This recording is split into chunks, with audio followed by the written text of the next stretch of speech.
Hello दोस्तों, नमस्ते, राम राम, सत श्री अकाल। आपका स्वागत है अपने यूट्यूब चैनल संस्कृत क्लासेज में।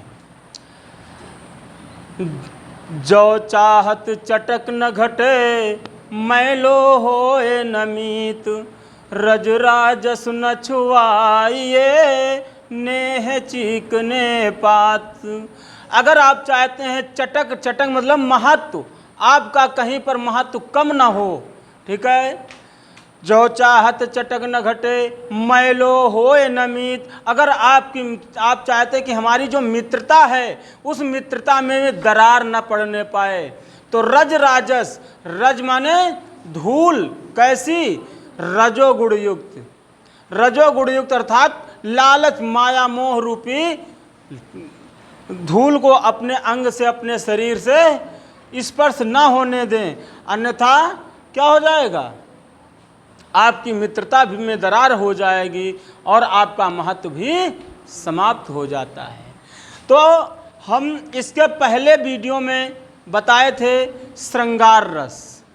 श्रृंगार रस, तो श्रृंगार रस के कितने भाग बताए थे? श्रृंगार रस के 2 भाग बताए थे। नंबर 1 संयोग श्रृंगार रस,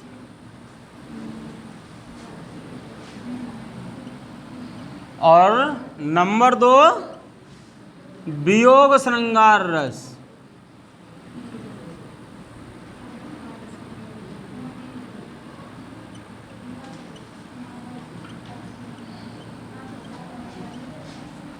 तो श्रृंगार रस मतलब जो रस की परिभाषा बताए थे, एक मास्टरमाइंड परिभाषा, जहाँ पर विभाव, अनुभाव एवं संचारी भाव के संयोग से रति नामक स्थायी भाव उत्पन्न होता है, वहाँ पर कौन? श्रृंगार रस की निष्पत्ति होती है। अब देखते हैं, जब इसके 2 भाग हैं, एक संयोग है, एक वियोग है। संयोग माने मिलाप होता है, वियोग माने अलगाव होता है।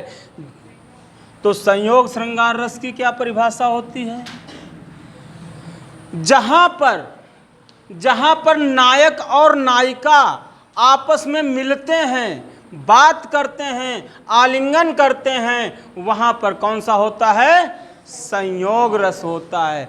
जैसे उदाहरण है कि बत रस लालच लाल की, मुरली धरी लुकाए, सौह करे भौहन हंसे, दैन कहे नट जाए। तो इसकी परिभाषा क्या है संयोग की? कि जहां पर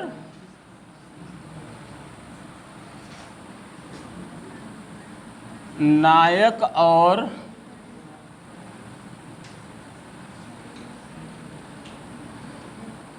नायिका का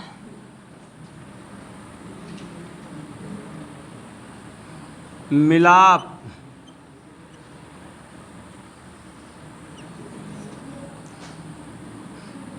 आलिंगन,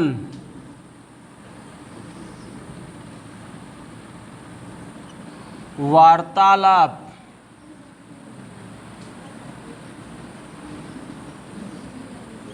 होता है, वहाँ पर संयोग श्रृंगार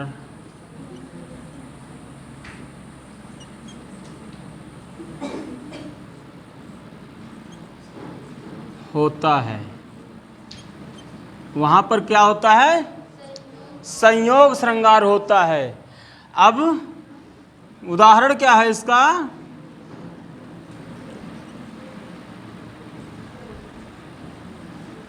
बत रस लालच लाल की, मुरली धरी लुकाए,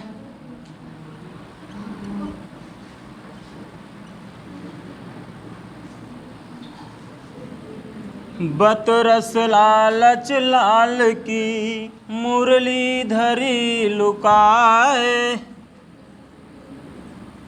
सौह करे भौहन हंसे,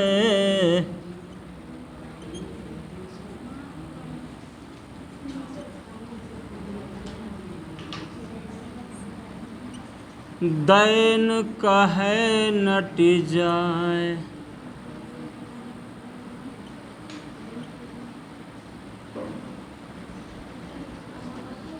देखिए यहां पर बात भी हो रही है, बात हो रही है कि बत रस लालच लाल की श्री कृष्ण की बांसुरी को राधा जी चुरा के रख दिए तो बत की काहे के लालच में, बतरस लालच, बात करने के लालच में उन्होंने उनकी बांसुरी को चुरा कर रख दी है, मुरली धरी लुकाए और सौंह करे। फिर जब श्री कृष्ण पूछते हैं तो सौंह खाती है, कसम खा रही हम नहीं रखे हैं बांसुरी। सौंह करे भौहन हंसे, और भौं अगर नेत्रों से हंस भी रही है। देन कहे नट जाए, जब श्री कृष्ण मांगते हैं तो क्या होता है, तो मना कर देती है कि हमारे पास नहीं है। ठीक है, अब इसका स्पष्टीकरण क्या होता है, स्पष्टीकरण में क्या होता है,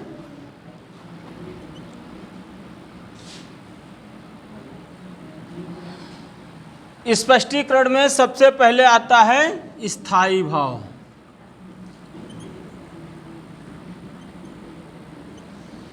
स्थायी भाव में क्या होता है, यहां पर कौन है, रति है। स्थायी भाव क्या है, रति है।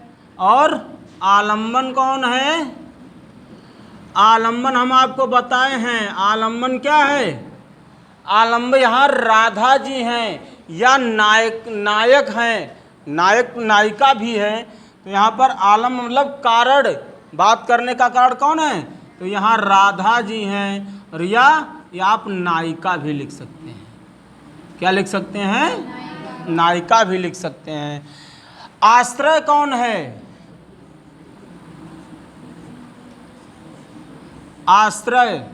आश्रय मतलब उद्दीपन। तो यहां पर कौन है, कृष्ण जी हैं। और या नायक भी लिख सकते हैं, है ना। और उद्दीपन कौन सा है, कि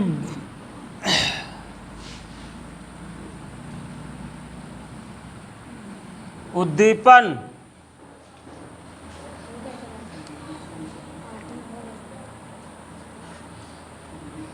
बत रस लालच लाल की मुरली लुकाए।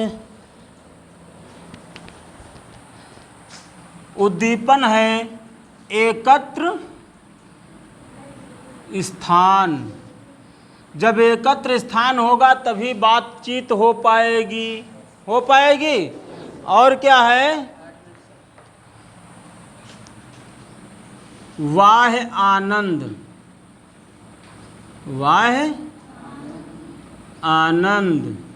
और क्या है, सौंह कसम खाना। जब प्रेम में कोई कसम खाता है तो बड़ा अच्छा लगता है नहीं लगता है। और मना कर देना, जब कोई प्रेम से मना करता हम भाई दे नहीं पाएंगे तो कितना अच्छा होता है। तो ये है उद्दीपन। और उद्दीपन के साथ और क्या होता है, संचारी भाव। अब यहाँ पर कौन से विचार चल रहे हैं, संचारी भाव। और संचारी भाव में क्या क्या है, हर्ष भी है, दोनों को खुशी भी मिल रही नहीं मिल रही है। और क्या हो रहा है, चपलता चंचलता भी है नहीं है, चपलता भी है। और क्या है, हर्ष भी है, चपलता भी है, और बातचीत भी हो रही है